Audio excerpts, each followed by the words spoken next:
And coming to you live from our comfy couch here in the outskirts of the internet. This is the Gaming Saloon Reviews for August 19th, 2023 with your host, Spaceburger2448 and Rampant Epsilon. Hello.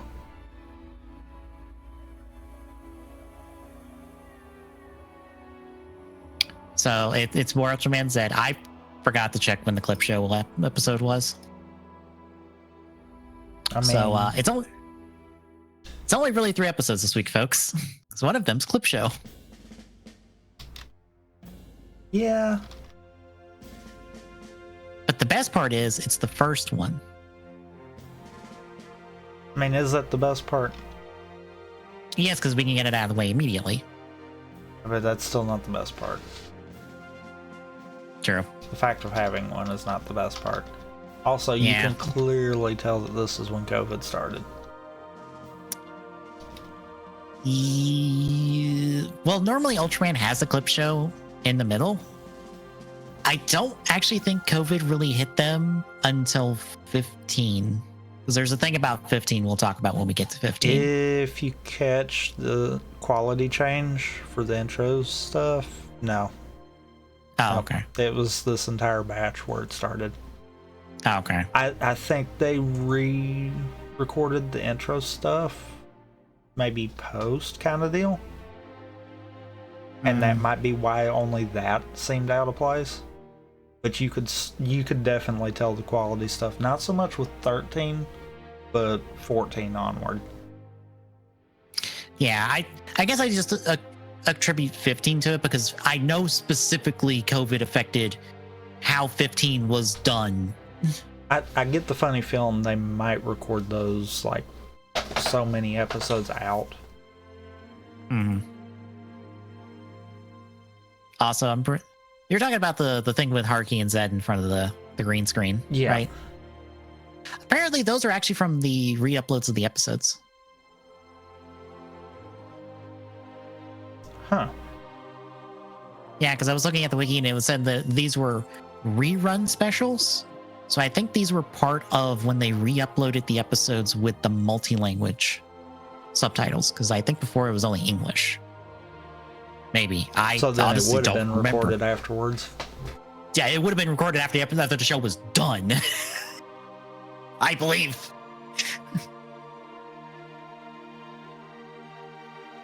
Or at least most of the way done. In terms of airing, so. I bet I know why the difference in the quality for those looks so bad now. Remember how it kind of eased up for a little bit and then went harder on everything? Yeah. Yeah, I wonder if it was within that time frame.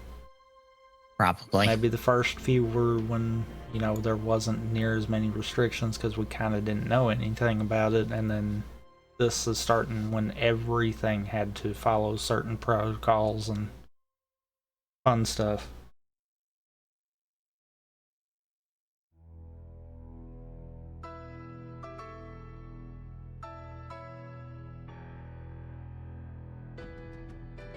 But yeah, we're in the affected by COVID part of Zed, which might surprise you considering we are, you know, more than halfway through, or a little over halfway through the show now, and it's just now being affected by COVID.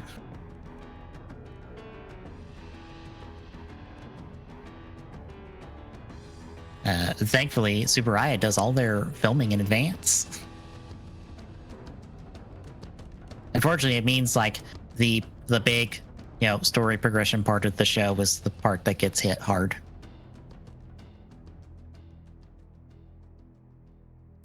Which kind of sucks. Yeah. But yeah, it is 13 through 16 this week, folks. Any thoughts before we get into the episodes themselves? No. All right, then. Episode 13, I'll Feast on Metals, is the requisite clip show episode. More or less the entire episode is Haruki dealing with the Kanagon alien that accidentally ate his medals, thinking they were coins. So he's trying to get them back. And thus shenanigans for the entire episode. As we recap the show so far.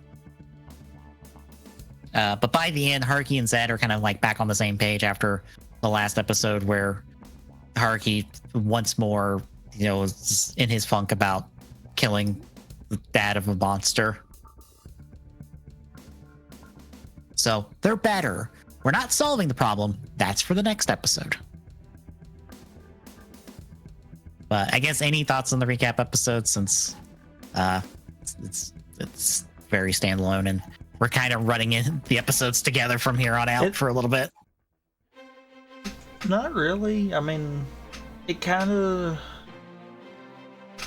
of feels somewhat out of place, but at the same time, it does kind of minorly help build into everything. So, meh. Apparently, for the most recent Ultraman Blazer, the recap episode they just did, which is episode 6, mind you, 6 episodes in, they had to do a recap special. They take the piss out of the recap specials that they have to do every season, which feels like one of those, we only really do these because we don't get enough budget for the show. Sounds about right. And part of that is because we split the money with Bandai, and Bandai takes too much, so we could use more money. We would not have to do clip shows.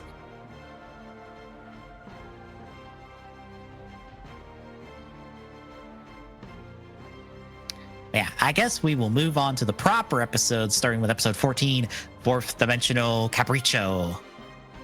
So our team is celebrating the fact that King Joe's been recognized by the world as the big development in technology and the defense and all that hoopla. Juggler drops by and is just like, is Baco going to yell at all of you for this? And they're like, oh, Baco's out on his fishing trip and stuff. And then well, before that, Haruki and Yoko talk about Joe for a little bit. Yoko's like, I don't know if we should have King Joe because technology is a bit too much for us. But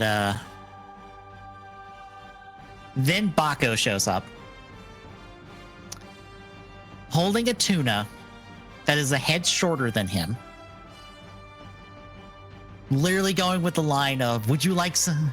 I asked that you taste this tuna. How does this man have so much protagonist energy, but is somehow not a protagonist? How? Because we already have that slot filled. I know, but I'm like, how is this man not some like returning cast member from like another show that is just guest starring? Right? How? He feels like he is, but he's not. Again, it's shit like this that made people go, oh, he's a previous Ultraman host. He has to be. There's no way he's not. He exudes that kind of energy, but it's like, nah, he's just some regular old guy who just runs the engineering department. That's just who he is. He's not even freaked out by stuff that happens in this episode. He just plays it cool. Which again is just like, you've dealt with weird shit before, haven't you?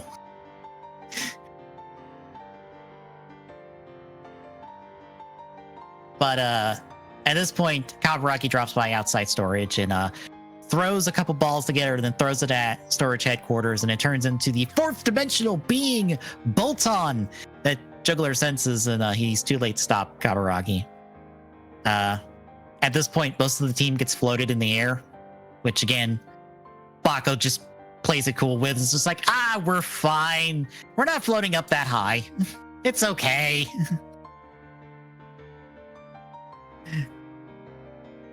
But they get the alert of, big giant rubber ball outside the headquarters. Maybe we should go deal with it. So Yoko and Haruki deploy in Joe and Wyndham respectively. Avenger at this point, because I believe it's either in the recap episode or the start of this episode, tells us that Avenger has been retired and it's being prepped for display at a museum. So no Avenger in play for a while, I'll just say. We just have 2 robots. But unfortunately for the 2 of them, Yoko gets stuck in a endless staircase, a la Super Mario 64, and Haruki gets stuck in a time loop as he gets sent back to when he was eating the tuna before the monster showed up, or before they got the alert. And then when he tries to step and go towards Wyndham, he gets sent back again and again and again and again. Poor Haruki. Also, because I guess they have to make the joke, when Juggler tries to confront Kaburagi, he gets sent to the bathroom. And then he untransforms back to his human form, and he's like, actually, I do need to use the bathroom.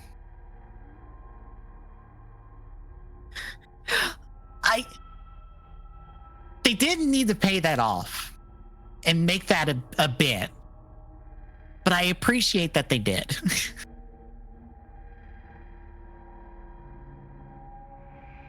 But through all this looping, Yuka figures out that if they focus hard enough on where they want to go, they can get there, because the time, space, fourth dimensional nonsense is powered by your conscious and subconscious. So if you think hard enough, you will get where you need to go. So Yoko gets there. Unfortunately, Haruki ends up next to a river at sunset at the bottom of these stairs when a ball comes rolling at him. And then someone comes up to get the ball. It's his dad. So you remember how a couple episodes ago that Haruki, as a small child, threw the ball down some stairs and his dad went and got it and he was gone for a while? Yes, and that's how we're here. Yep. That actually happened. So this actually happened. This is why his dad was away for a while in that scene, because he was busy talking to Haruki from several years later. So they talk. We find out that his dad was a firefighter, and more or less his dad gives him the advice of, look, you have to protect who you can. And if you end up hurting people along the way because of, trying to protect the people that matter, you have to own that. You have to hold it, but you got to move forward. And Haruki takes it to heart. He's finally out of his funk. He heads out with Zed and Yoko Zenjo, and they both fight the giant rubber ball that uses kitchen utensils as weapons. And I'm not kidding, because the pair of weapons he uses is fucking egg beaters off a hand blender. Yeah, I noticed that. So at this point, it becomes a bit of a comedic fight. Joe gets disabled fairly quickly. Zed kind of gets stuck in the road and run over by the ball. Because again, it's just a big plastic ball, essentially, that they're trying to fight. So there's not a whole lot we can do choreography-wise, because again, it's a ball. It's not like we can put a person in there easily.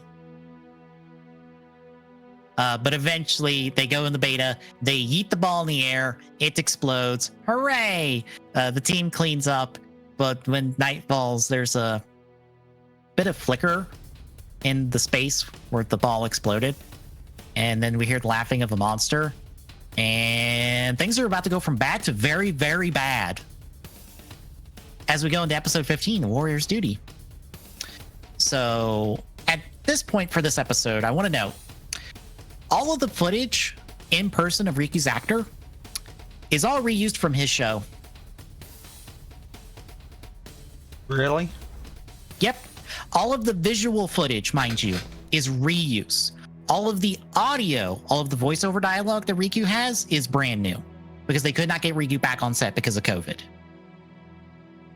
So Riku's actor essentially had to dub a bunch of footage of himself not talking in order to make it seem like he's there, when in fact he's not. He can't be there in person. This is why I think COVID started with this episode, because I knew this fact, because specifically Riku can't be here in person because of COVID. So we have to dub over old footage of him standing in his spaceship with his buddy while he's not talking in order to act like it's new footage.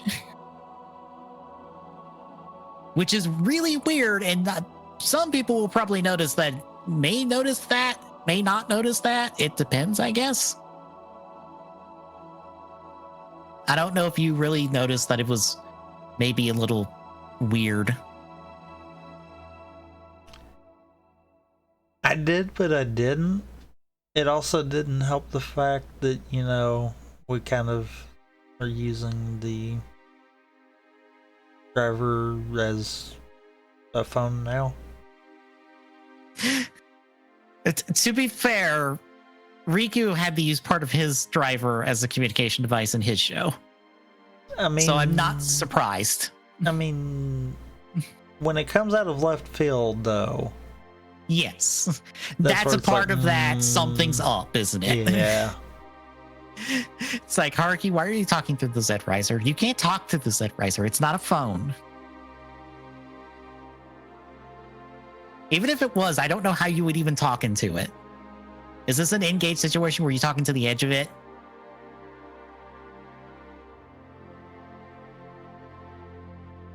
But anyway, Riku gets an alert that something is happening on Earth, specifically Haruki's Earth, because remember, Haruki's probably in another dimension.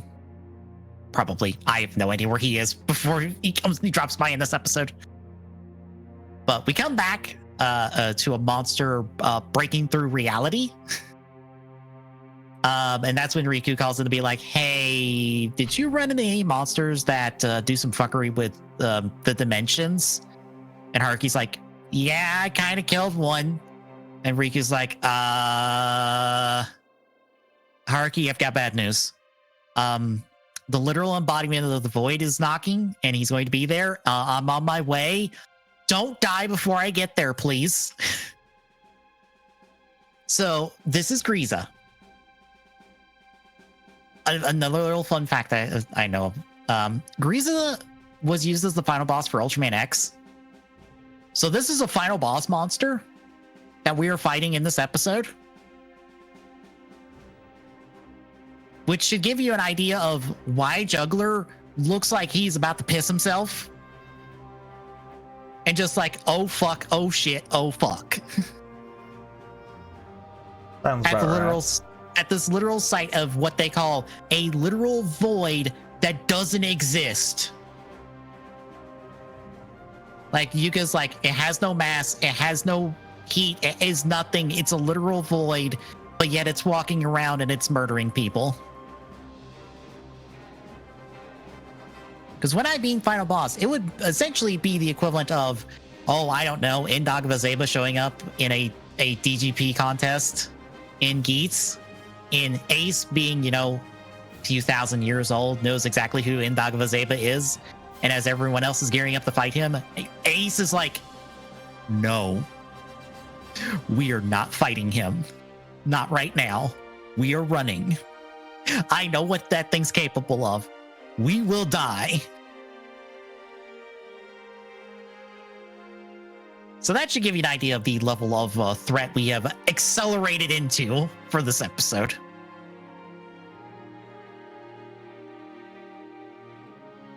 So Griza attacks Haruki and Riku to what I adore. I love this double transformation and how they edit together the stock footage of the two of them. Because it's nice and dynamic as it cuts back and forth between them. And even the music cuts back and forth. Well, it cuts from one to the other. It's another one of those things that I'm just like, I really like this. Rider can't do this at all because we don't do stock transformations in Rider most of the time. Yeah. But I love how dynamic this is. But they transform to attack Griza. It doesn't go well. Juggler hops in with 5 King and tries to help. That doesn't start working as Griza starts to absorb 5 King. Riku tosses his medal to Haruki before he cuts into Griza in order to get what he describes as a needle to sew the hole in the universe that Griza is. Essentially, they need a sword to kill it, is the long and short of it. And the sword is unfortunately in Griza, so we have to go in him to get it. So he's going in there to get it and to stall Griza, because once he does this, Griza kind of goes into like a sleep mode. Unfortunately, he's being absorbed, and once it fully takes place, he just will stop existing. Just there he goes. Which is another one of those. That's frightening.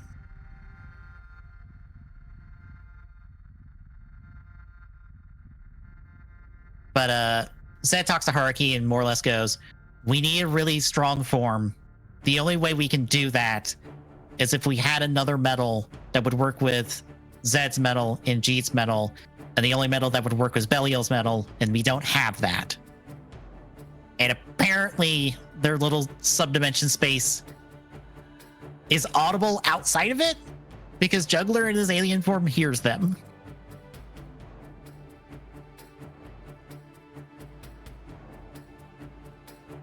I don't know if he's lying or not.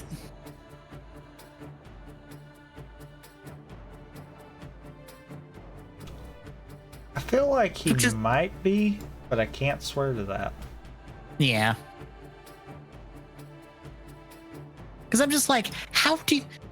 Are you saying that you heard them, or are you just like, this has to be the plan? I'm going to go with it and help them.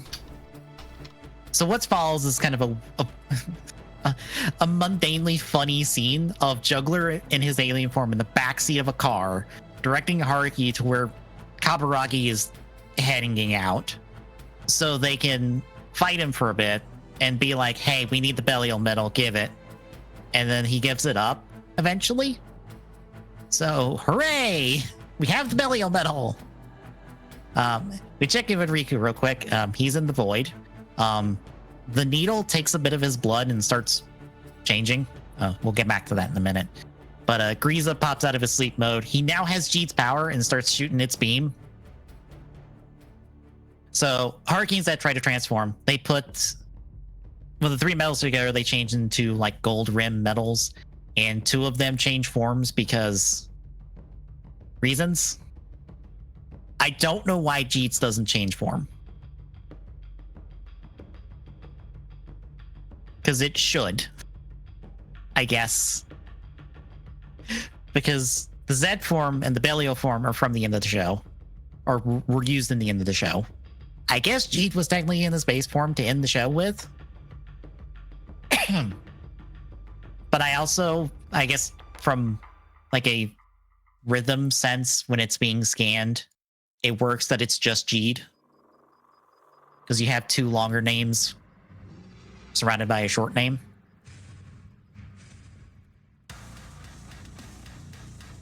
I don't know. But they get two of them in there, and the Belial one fights them, which is kind of hilarious to look at the scene and think about how they have to act like the metal is fighting them to put in this tiny slot for like 3 solid minutes. So Haruki has to do this, and then the suit actor for Zed has to come in and help him, and also still act like it's trying to be forced in there. It's trying to not want to go in. But they get it in there, and now they have their final form, which is Delta Rise Claw. How do you like Delta Rise?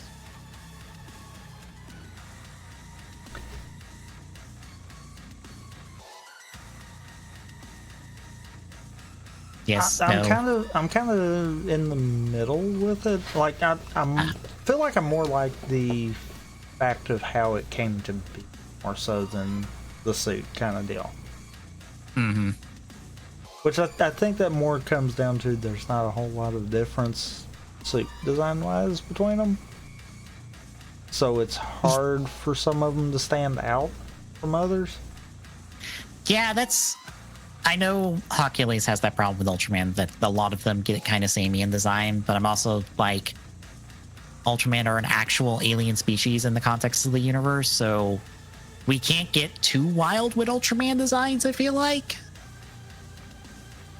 I mean, fair, but at the same time, I can also understand the complaint on that, because look at a lot of your rider suits. Yeah. Fundamentally, they're still the same.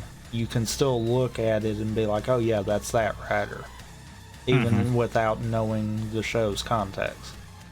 Yeah. We I'm trying don't to think really if it's- have a whole lot of riders that they have a form that just completely looks like a different rider altogether. Yeah. And I'm trying to think of the... that's kind of where I'm sitting with it, because like the different forms that Geats has, it still looks like Geats by the end of it. Yeah. You could put a random form mixed in there and ask, and more than likely, if someone is at least familiar with the show, they're going to be able to know it. Even if they quit early in the show. With I'm trying to think if it this, was it kind of feels like they're all samey to a point. Yeah. And I mean, I get it. Some things have to stay, and you're going to be kind of limited because, you know, it's not going to be near as flashy as a lot of the Rider stuff. Yeah. I'm trying to think of which... But yeah. Trying to think of which rerun segment it was. It was this episode or previous episode where Haruki says that we have 3 Ultraman medals, like base Ultraman medals. And Zed's got to like, no, one of them is Zoffy and the other one is Jack. Because, you know, you look at them profile wise, they look almost identical. And, you know, a full body shot doesn't help either. Because, yeah, that's Ultraman Zoffy and Ultraman Jack. I posted in the Discord chat, and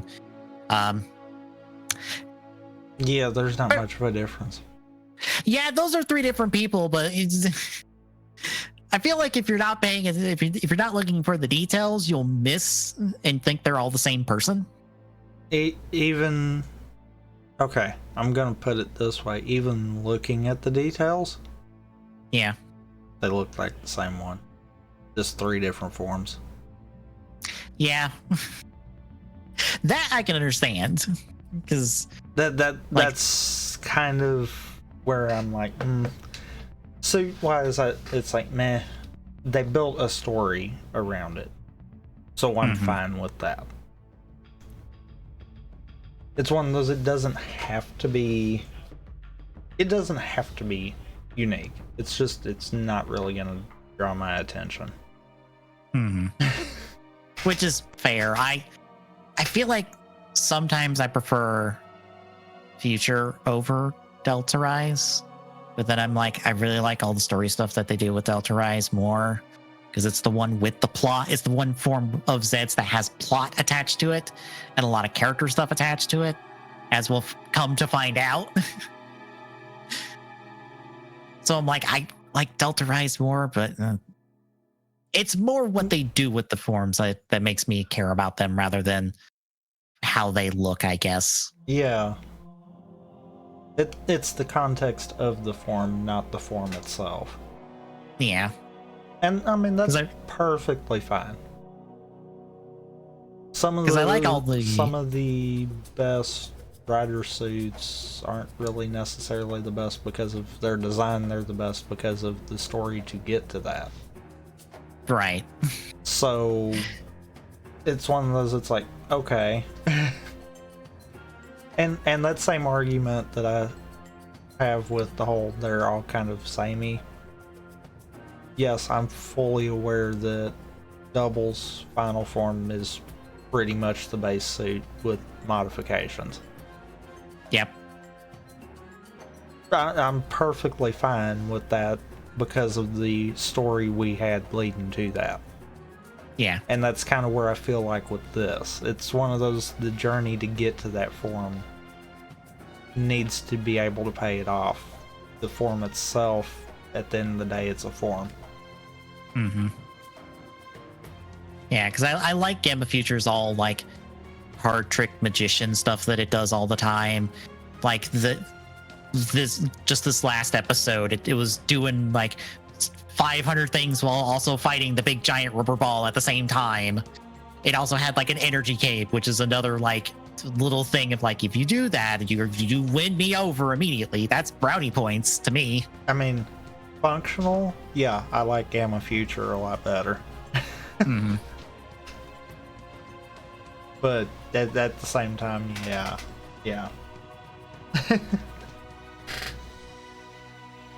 But yeah, we get Delta Rise. I also love this episode that we get not one, but two perfectly timed music cues. Because when it first transforms, it has this like gold storm that surrounds it that it uses to like hit Grieza to knock Riku out of him. So Riku's saved. Then it flies in, punches Grieza, and then we get, I think it's insert theme, not its insert theme, but like a little background theme that's in line with its like the music you hear when it's transforming. I'm not sure what this piece of music is. All I know is that same musical thing is the same thing as the transformation sound, but it's extended out. Because it starts the same, but then keeps going.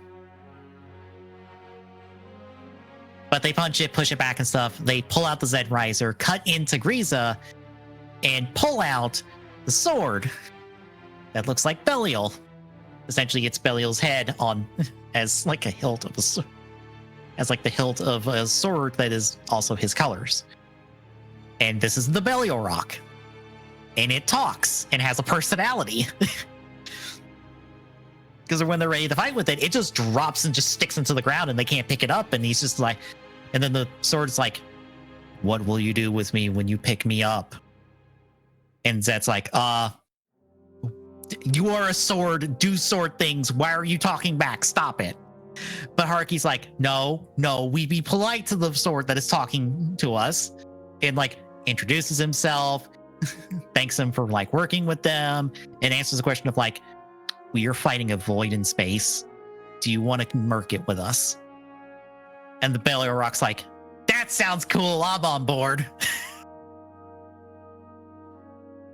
Because again, a part of the fun for me for Delta Rise is this sword that is now a character, by the way. This sword's just a character now.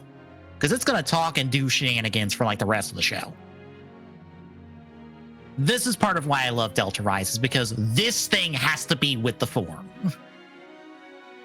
Although I think a couple other later like shows and specials and stuff show that the Belial Rock can be used with other forms now. I guess just because it can, because it's a sword based on Belial, he'll do whatever the fuck he wants. I don't know. But then it helps, and then second perfectly cued music, Grieza shoots a shot, the Belial Rock absorbs it in its mouth, and then fires it back, and as it fires back, we get the first ending theme playing. And I love it. Like, yes. Give me, the big like character insert themes in the no, it's our turn. This fight's over now. You're done moments. I love those. I adore those. I need more of those in Tokyo. But yeah, they slice up Grieza. It proves effective. They do a big finisher. Grieza goes kaboom. Riku drops off the other 3 medals he has because his old gear's repaired. So you get Jeet in his like base form for a hot minute before he flies off with his spaceship. Again, kind of showing that we can't have him in person here, because it would make sense if he's just in person here instead of in his Ultraman form. So Haruki has another finisher because he can't access his version of Galaxy Rising. Those 3 medals are just a finisher for him, which is the finisher Jeet uses. So, but Riku flies off. He's got another universe. He's got to go to another universe to get double splinters and stop them from causing shenanigans. So that's our Final Form debut episode. How do you feel about our lead in and lead out episode of the Final Form? I feel like it did really good as far as setting up everything, kind of deal. Mm-hmm. It also kind of, gets back to why I was like, the Final Form itself, while I'm not really intrigued by it. The story getting to there is good, and I'm perfectly fine with that. Mm-hmm. I'd rather take good storytelling than flashy suit. Honestly, yeah. It's why I think like Mark II works better for me than laser boosting Geats, because there's nothing to laser boost, I feel like. Yeah. But Mark II has all that build up, the big like Ace cashing in on a long term, like, I'm pulling a trump card here because I have to, because I'm out of options moment. And then also like, it would have been nice in terms of Yeats if, Mark II and 3 both actually, lasted any amount of time. Yeah. I always hate when like the major upgrade gets shafted because we have to like have another upgrade just after it. Because it happened with 01, because I much prefer the Shining Assault. I don't know. Now, that one I've always been a little odd with. I like both forms. Mm-hmm. But I've always kind of leaned more towards Shining Assault. Mainly because it looks different kind of deal. Yeah. Whereas Shining just kind of looks like a run-of-the-mill upgrade kind of deal. Yeah. It's one of those, if we didn't have one or the other, it would be fine. Mm-hmm. Having both is where it's like, dang. I think Shining Assault wins me over with the Shine system, which unfortunately ends up being just a weapon of Thouser's for like 90% of the show. Right. Which sucks, because we got to pull in Metal Hopper, and then Metal Hopper doesn't have it. It has like the swarm things, which aren't the same. They don't do as many cool things with it. It's not as visually cool as having these like literal crystal diamonds surrounding Shining Assault. Using it as a shield, using it as orbiters for like laser attacks. Looks like it's flying with them, kind of, even though that's not really a thing. Yeah, even though that should be a thing. Yes.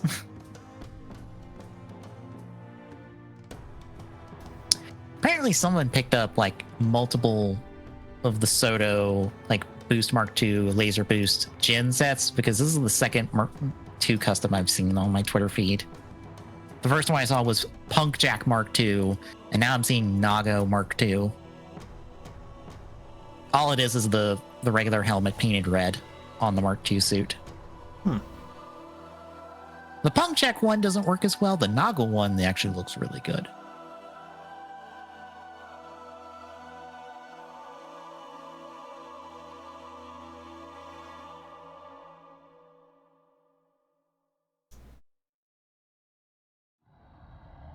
But yeah, I just adore the moments we make from this episode.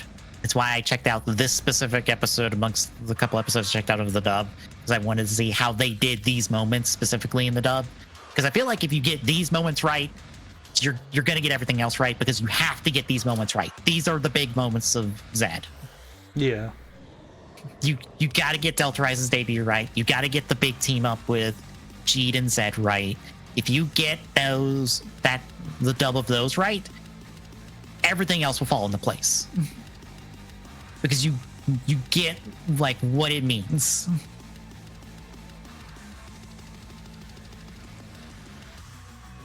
But shall we hear our last episode then? I guess so. All right, episode 16, The Lion's Cry. We flash back real quick to Yuka's childhood as she encounters Ouroboros. Somewhere. We don't really specify where. I don't think. I guess in her hometown. I think that's about as far as we get with it. Yeah. But when we come back to the episode after the opening, Kabaraki's freaking out because I guess he's trying to make another Belial medal and he can't. And he wants his other one back, even though he gave it up himself to start with. This is the one part that confuses me because I don't know what he's freaking out about. I mean, he kind of was forced to give it up. Right. But it feels like, I don't know, the context is different than what we saw, maybe? He kind of gave it up a little bit more casually than this scene leads you to believe. From the way he's acting, it feels like they literally pried it out of his hands and ran instead of fine and threw it over his shoulder as he walked out the door. I guess he figured he'd get it back afterwards. Yeah, which that's on you. Because Juggler hasn't given back the other medals he's taken from you, that you, I guess, don't care about.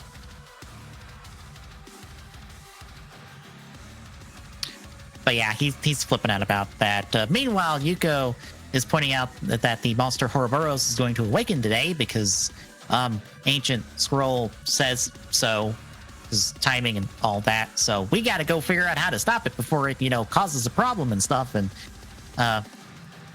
Yoko's like, I'm out. And Juggler's like, I'm the boss, so no. And Haruki's kind of roped in to be the one that's stuck carrying her gear as they run around town looking for stuff. This is also the episode that makes me feel like, oh, this is when COVID hit, because there ain't nobody else here but the two of them. Yeah. Like, they are running around town and it is fucking empty. There is not a soul in sight. Which really hammers home it's probably just the two of them, and then however much they cut down the production crew to film the scenes. From like however it is normally. It is like probably a skeleton crew to get the scenes filmed, probably. Because there ain't nobody else here. There's no extras. There's not even people way off in the background that you can't tell they're wearing masks. Nope. Nobody's here. Which I guess makes the later scene kind of funny. Which one? The one where Yoko's trying to figure out what to do, and the camera is just following the fight behind her. Oh, yeah, that one. Yeah. Through all the buildings and stuff, and there's just, again, there's nobody there except them fighting in the background. And I'm like, there should be people running and screaming. But no, apparently everybody left town today.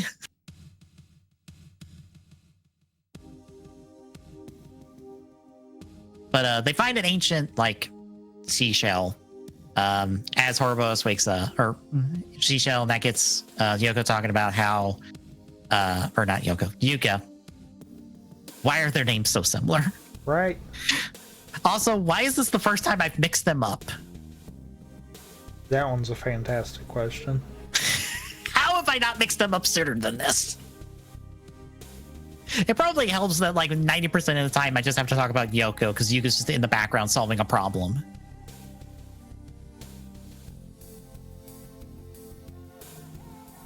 But this gets to talking to Haruki about how no one believed she talked to Ouroboros except her grandma, because her grandma knew the wisdom of old ladies in shows and stuff.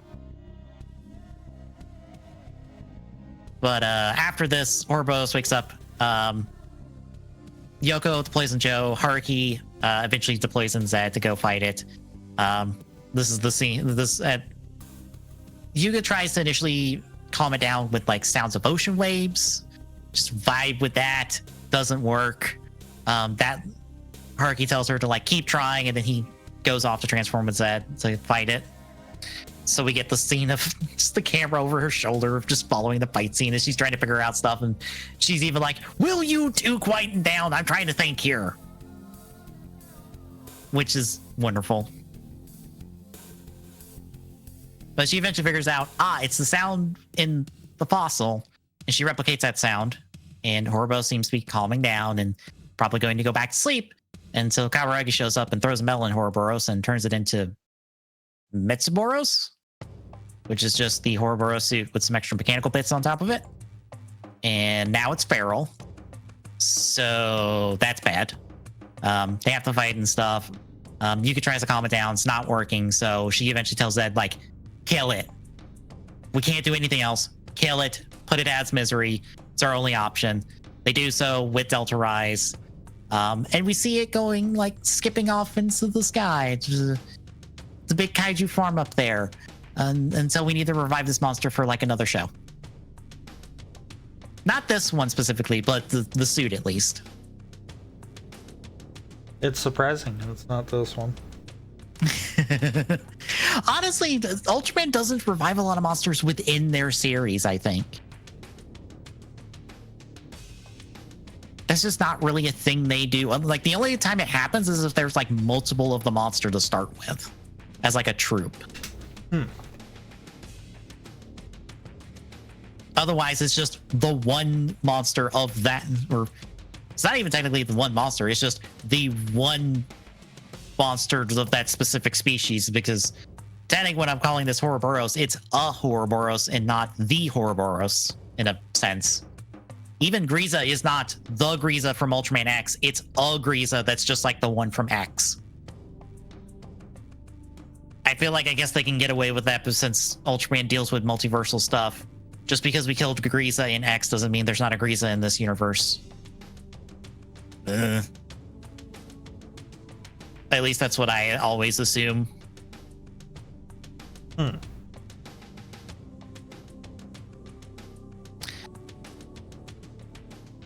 yeah, that does it for 16. Any thoughts on the last episode of the batch? No. Yeah, it's kind of a cool down. Here's some stuff with Yuka, since she's honestly not gotten a whole lot outside of, yeah, she's got some mad science vibes in her. That makes her a little scary.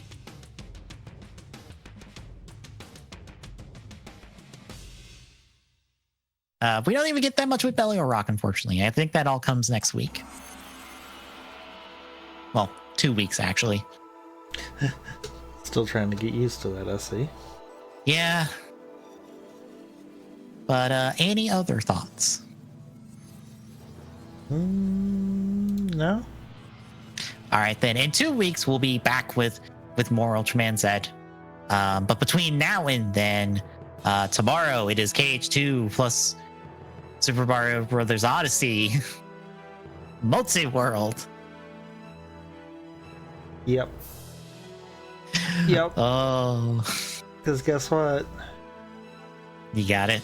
I typed the rest of them while we were doing this. I figured. Oh, boy. Yeah. I've already gemmed the seed and got the lobby set too, so. Hooray. We're gonna see how bad this goes. Yep. So that is tomorrow. Next Thursday, we're polishing off Rift Apart. It might be a shorter one because we might just do just Rift Apart. I don't know if I'll do something else after it. We'll see. Depends on how long it takes me to beat the end of Rift Apart, which I've got the Rhino on me, but it's only got 5 bullets in it.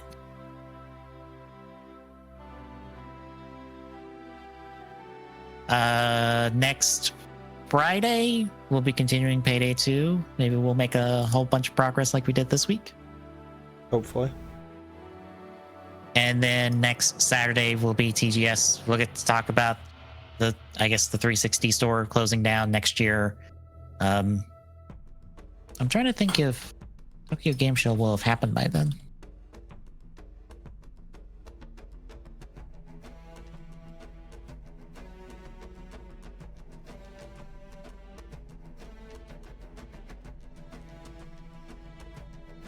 No. That's next month. Never mind. Because I know Capcom's like, we're going to be at Tokyo Game Show with updates on our games and stuff. And I'm like, okay, anything else? Anything of interest? No?